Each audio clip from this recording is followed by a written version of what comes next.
Welcome to A Magical Life, Health, Wealth and Weight Loss. I'm your host, Magic Barclay, lead practitioner at Holistic Natural Health Australia and #1 best-selling author. In this podcast, I aim to give you practical tips on how to accelerate and sustain your health, increase your financial, spiritual and emotional wealth, and to look at something that haunts many of us needlessly, weight loss. In some episodes, I'll have guests available to give you even more tips, but in others, the floor is yours. Drop us a line at A Magical Life Podcast on Facebook and let me know what you would like to know more about. Now, sit back and enjoy, because it is time for you to create and truly discover a magical life. Welcome back to A Magical Life. I'm your host, Magic Barclay, and today I'm again joined by Cassie Christopher. Now, imagine me stamping my foot and pointing my finger at you and at myself. You're not alone, listeners. Cassie, many of us do numb our emotions with food, whether we know about it or not, whether we, do it consciously or not. So I really want to dedicate this episode to all the people out there who hide behind their relationships with foods. They might hide behind, the external influence of others as well around food. It might be a family thing, might be a friendship group kind of thing, or it might just be a self-soothing behavior. So let's go. How can people stop numbing emotions with food? Yeah, such an important question. And I think the first place we have to start is understanding why we might numb emotions with food, and then really how to know if you're doing this. And if you listen to our previous podcast recording, you heard me talk about how all or nothing dieting really creates this disconnect from our bodies that make us turn to food to feel good. We learn over time when we're on the, nothing part of all or nothing dieting, that eating all that food makes us feel good, whether we're conscious of it or not. And what I mean by that is you may not realize that you're numbing your emotions with food, but here are some ideas for how to know if you're numbing with food. I see 3 different categories. One is people feel like food is better than Xanax. I have had a client say that to me. They recognize that food makes them feel better, that they have comfort. They notice cravings may increase when they're feeling stressed out or emotional. This is also for people who maybe are on their cycles, and the increase in emotions and increase in stress hormones are going to be causing more food cravings. So that's one way to know if you're numbing with food. The second way is food helps you zone out. So an example of this, I was talking to a woman who said, everything you say makes so much sense to me, except one thing. I don't think I'm an emotional eater.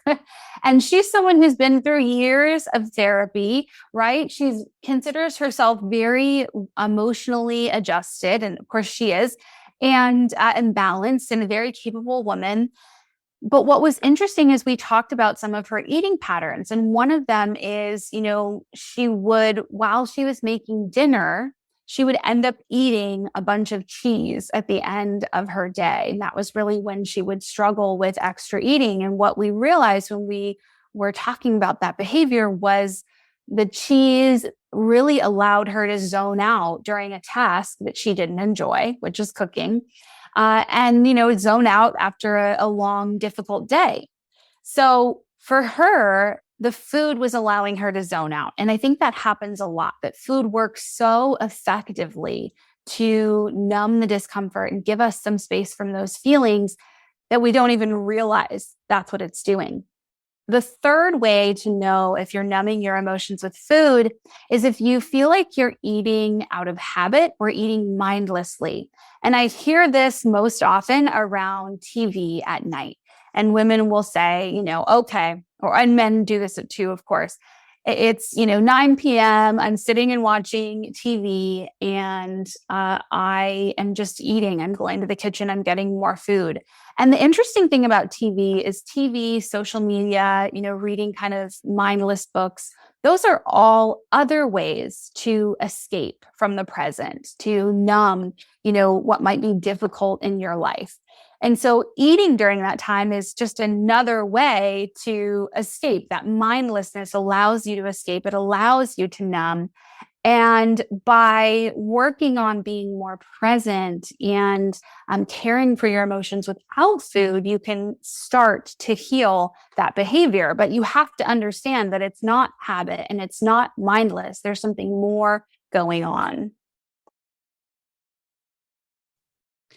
Very much so.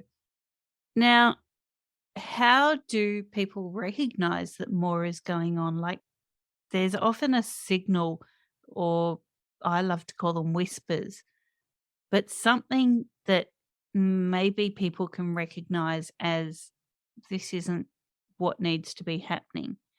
So there's just that second in time between feeling the emotion, feeling the boredom, or whatever the stimulant to the behavior is, and the behavior starting.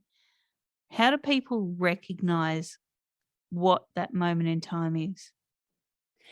Yeah. So, what I would say is it's really hard to recognize it in the moment. I just want to validate that to people out there going, okay, maybe I'm an emotional eater, but how do I know what emotion I'm eating, or what my warning sign is? Exactly, like you're talking about. What's that thing that's happening? And it's different for each person. It's different for various emotions. But how you discover that is through a process I call debriefing. I mean, everybody uses the word debriefing, but specifically applied to food. You can look at the incident that happened, the overeating or the emotional eating or the binging, and you can go back through the day before that time. And this is what I often do with my clients in coaching sessions, whether it be, group or one-on-one. And we talk through what happened that day. Did you eat regularly? What was the emotions going on? What were the events going on? How were you feeling? And through those conversations, people will often go, oh, okay, this thing happened. And that was such a big deal for me. And then all these hours later, when I finally had the time to, slow down from my busy day, those feelings caught up with me and I wanted to escape them because they were very uncomfortable. So debriefing can help you see what caused the eating. But the other thing that often happens is what's called dissociating, which is where you kind of have an out of body experience or your emotions just completely shut down. And so if you eat and you feel nothing, that's another indication that, in fact, you're using food to numb. And that can be pretty common with binge eating. Definitely. And, on the flip side, anorexia, we need to talk about this as well. That is depriving or punishing yourself through not eating because of something that could have happened physically or emotionally. So it's not just the binging on the food, but it's also the deprivation. This is another way that your emotions are tied to food. It doesn't have to be that you're eating the food. It can be that you're depriving yourself. That's a really great point. And, it doesn't even have to be as severe as a diagnosis like anorexia. What I often see is people will, go through the pattern of overeating or doing the emotional eating. They might feel out of control. They might feel overwhelmed with things in their life in general. And as a way to try to control all of the difficult feelings they're experiencing, their struggles with food, they will then turn to very rigid food patterns, like their extreme diets, or, okay, I have to track every single thing I put in my mouth, and just almost militant rigidity with their eating. And again, that's another coping mechanism, another way to deal with some of these difficult emotions, but it's not actually dealing with the emotions in the same way that emotional eating isn't. It's just masking them or finding a way to separate yourself from the discomfort. Exactly. And I think it's that separation of self that really is the key here. So how do you coach people around that separation, around that not being able to find the joy on their own, but really seeking it through the food? Yeah. So, like we talked about earlier, if the all or nothing dieting is causing this disconnection from our bodies and ourselves and from food, then the answer is to cultivate the courage to trust, the courage to trust ourselves, the courage to trust ourselves around food. And, to know that we're going to hear and respond to our body's cues instead of eating to numb or restricting for control, and to know that we can mindfully indulge and also consistently make nourishing choices. And so the 4 pillars of the courage to trust method that allow you to create that supportive relationship with food, your body, and health, so you can eat with joy instead of eating to seek joy, are first, to calm your nervous system. Second, to become more self-compassionate. The 3rd pillar is to listen to yourself. And then lastly, we talk about metabolism boosting, as many women that I'm working with are trying to lose weight. And we have to find a way to incorporate that in a way that doesn't damage or further damage their relationship with food. So that first pillar, calming your nervous system, helps to stop using food to numb, because when the nervous system is active and that fight, flight, freeze, or fawn is, going strong, we're going to keep reaching for food, and we're going to keep leaving what I call the zone of trust. The zone of trust is that place where we feel calm.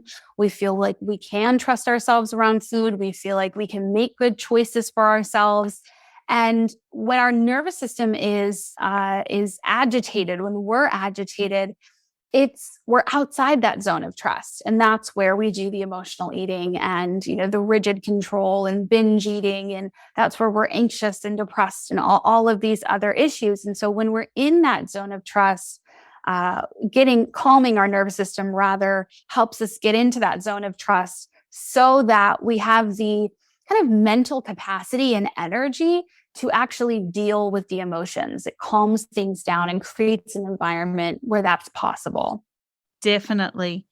Now, there's something that we haven't quite talked about here. And, I think with so much going on in the world at the moment, and look, it's been happening for years. It's the eat this now to feel better, do this so that you're healthier. This is a superfood. That's not a superfood. Stay at home, go out and enjoy your life. Like, there's contradictory information every single day bombarding people. And I know when I was going through my own emotional eating issues, one day I would be like, I've got to eat quinoa because it's superfood. And the next day, oh no, that's creating inflammation. I've got to stop eating it. How do you get around all that massive misinformation out there? Oh, I'm so glad you asked this question, because what often happens out of my work when we go through these 4 pillars, calming the nervous system, self-compassion, and the third is listening to yourself. When the nervous system is calm and you're not getting all of that fight, flight, or freeze messaging, and you're becoming kinder to yourself, so you're not beating yourself up for every little mistake with self-compassion, and you're making progress because you can see the small wins with self-compassion. When those 2 things are in place, it becomes safe to actually turn inward and check in with yourself about how you are feeling when you eat a certain food. You're able to notice what foods make you feel satisfied and make you feel good, what foods make you feel sluggish, what activities make your body feel amazing so that you can keep doing them. That when these other factors are taken care of, you're really able to learn. One of my clients said, I feel like I'm getting a PhD in myself, which isn't that the most amazing thing to get a PhD in? When you can listen to yourself and connect with yourself in a way that feels safe, because these other pieces are taken care of, then you're able to know what works for you. The quinoa example is great. You can eat quinoa and notice, does it make you feel good or does it make you feel bad? And you can know the answer for you rather than feeling bombarded by all of this conflicting messaging. And you did allude to this a little before, and I really just want to expand on this. So many people go, I'll do it tomorrow. I've already stuffed up today. I'll do it next week. I'll do it next year. Or I'm never going to eat this again. And then they find themselves eating it. I know I'm one of those people. And when I make a hard and fast rule in my head about not eating a certain thing, before I know it, I have gone out of my way to break that rule. So if it's, I'm not going to have any hot chips, I will actually find myself driving to the next town 15 minutes away to get the hot chips. So how do you get around that, that wanting to break rules, even if they're your own? Oh, this is such a great question. And what you're describing, where you create this rule for yourself, I love how you called it a hard and fast rule. That's that all or nothing, right? And when you create that rule and it's on your list of no foods, the things that you can't eat, then you actually get what's called forbidden food syndrome, which is where, exactly as you described, that food becomes all the more interesting to you. And you actually get more dopamine when you're thinking about the food. And dopamine then acts as a motivator. So it's dopamine's role to motivate us to get in the car and drive 15 minutes to the next town for the hot chips. So that's what's happening there. And so how do you deal with that?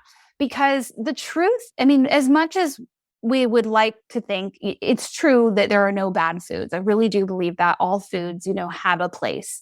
But also there are foods that are healthier than other foods, right? And that is a fact. And so how do we overcome that forbidden food syndrome and also make those consistently healthy choices?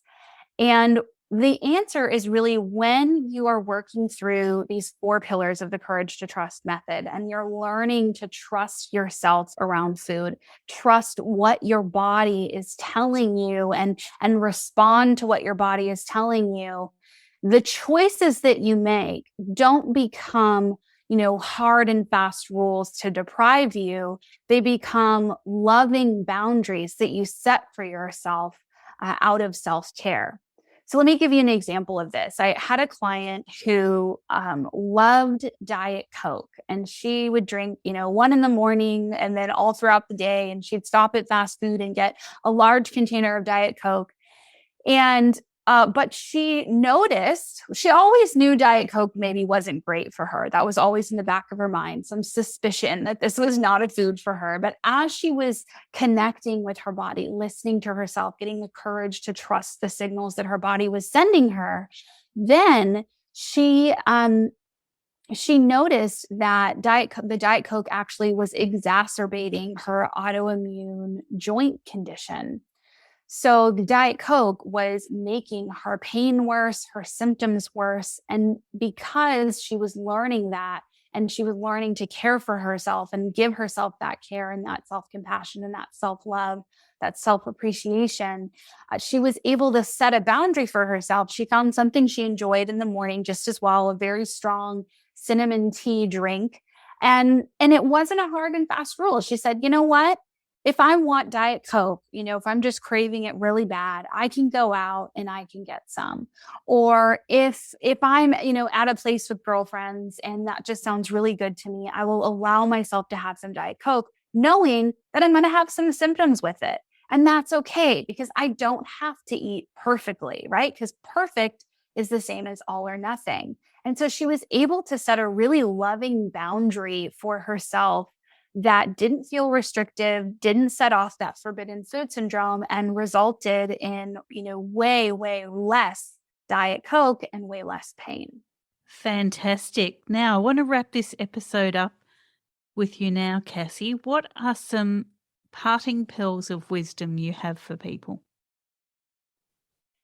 I think my most important pearl I would share is to be kind to yourself.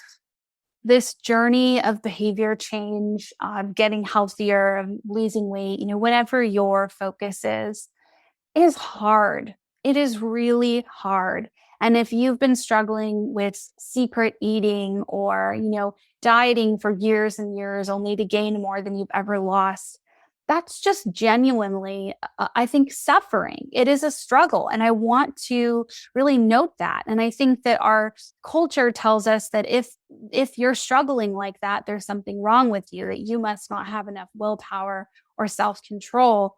And I don't believe that. In fact, I, boldly get on my soapbox and say that isn't true. It has nothing to do with self-control or willpower, and everything to do with the fact that the all or nothing dieting, the very, solution that we've been given, has actually disconnected for us from ourselves. We no longer trust ourselves, but you can cultivate that courage to trust. That is possible for you. And I really think the first step for some of our listeners is likely a little bit of kindness. Speak to yourself like you would a friend. If I could share a saying from the mindfulness-based self-compassion community, they often will say, "May I be kind." And that's something in my thoughts when I'm noticing unkindness about my body or, my behaviors or whatever. I just say to myself, sometimes out loud, "May I be kind."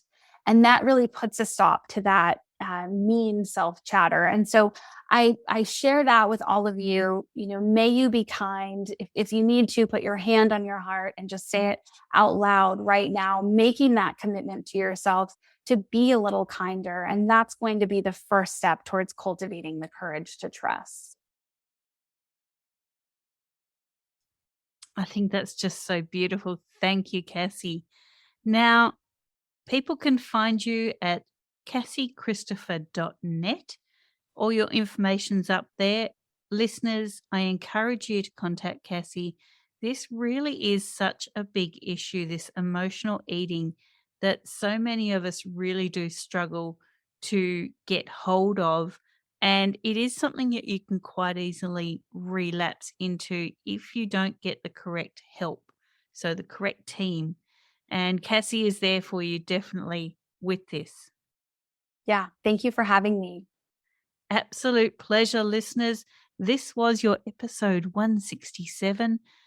In 168, Alan Stevens will talk to us about think what you could achieve.